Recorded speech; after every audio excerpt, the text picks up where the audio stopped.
Happy Navratri. आप सब पर माँ की कृपा ऐसे ही बनी रहे। आप सब माँ के 9 नाम के बारे में, 9 रूप के बारे में तो अवश्य जानते होंगे, पर क्या आप उस 9 रूप के पीछे जो अध्यात्म का रहस्य जुड़ा है, आप उसको जानते हैं? अगर नहीं जानते तो वीडियो को अंत तक देखिए। स्वागत है आपका कृष्णा काली चैनल में। हरे कृष्णा। माँ का ये 9 रूप एक लड़की से लेकर के एक इंडिपेंडेंट वुमेन बनने का सफ़र बताता है। माँ का पहला रूप जो कि शैलपुत्री है, वो ये बताता है, शैलपुत्री का अर्थ है कि डॉटर ऑफ हिमालय, जो हिमालय राजा की पुत्री थी। शैल का मतलब जो कि एक पहाड़, जो कि बहुत ऊंचा। तो ये बताता है कि कैसे एक पर्सन जो होता है एक ऊंचाई पर पहुंच सकता है माँ शैलपुत्री की पूजा करके, एक हायर कॉन्शियस स्टेट को अटेन कर सकता है।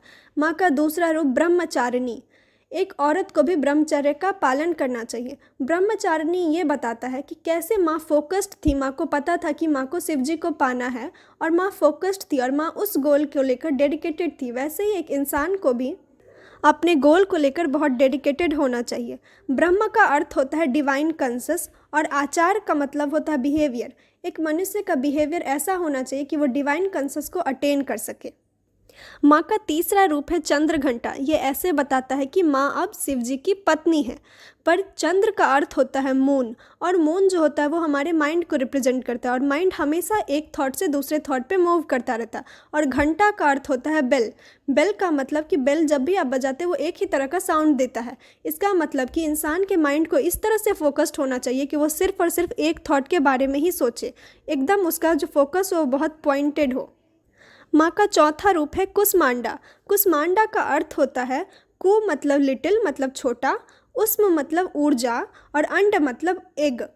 मतलब कि ये पूरी सृष्टि जो है वो माँ से ही उत्पन्न हुई है। माँ के अंदर इतनी ऊर्जा है कि माँ अब उस एग को अपने अंदर धारण कर सकती है।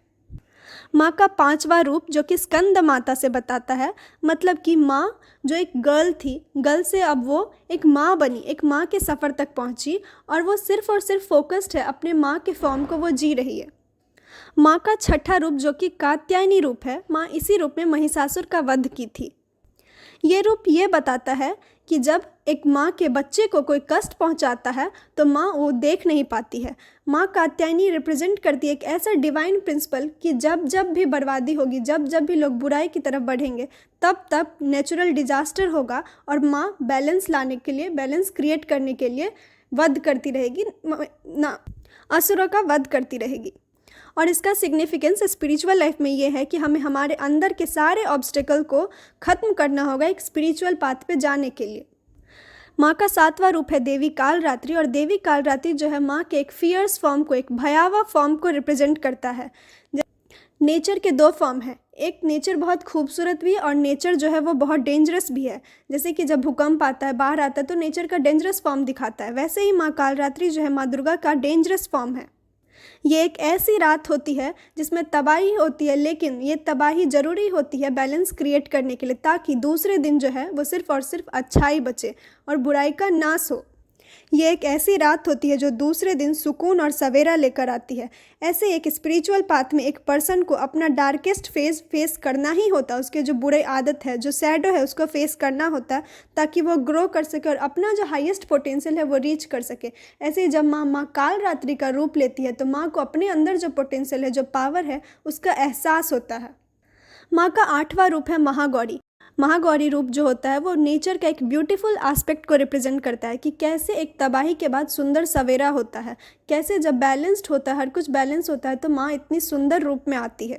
और इसका स्पिरिचुअल सिग्निफिकेंस ये है कि कैसे इंसान जो अपने अंदर के सारे बुरे कर्मों का नाश करके अपने अच्छे कर्मों का उपयोग कर सकता है। माँ का 9वां रूप होता है सिद्धिदात्री। सिद्धि मतलब कि परफेक्शन। माँ अब उस परफेक्ट फॉर्म में होती है जिसमें से सब कुछ अच्छी तरह से क्रिएट किया जा सकता है। और स्पिरिचुअल लाइफ में ये रिप्रेजेंट करता है कि जैसे जब एक इंसान लॉजिकल माइंड से ऊपर उठता है, जब वो डुअलिटी से ऊपर उठता है, तो वो बियॉन्ड टाइम और स्पेस जाके हर कुछ का जो एक परफेक्ट नॉलेज होता है वो ग्रहण कर पाता है और अच्छे तरीके से अपने लाइफ को जी पाता है। धन्यवाद।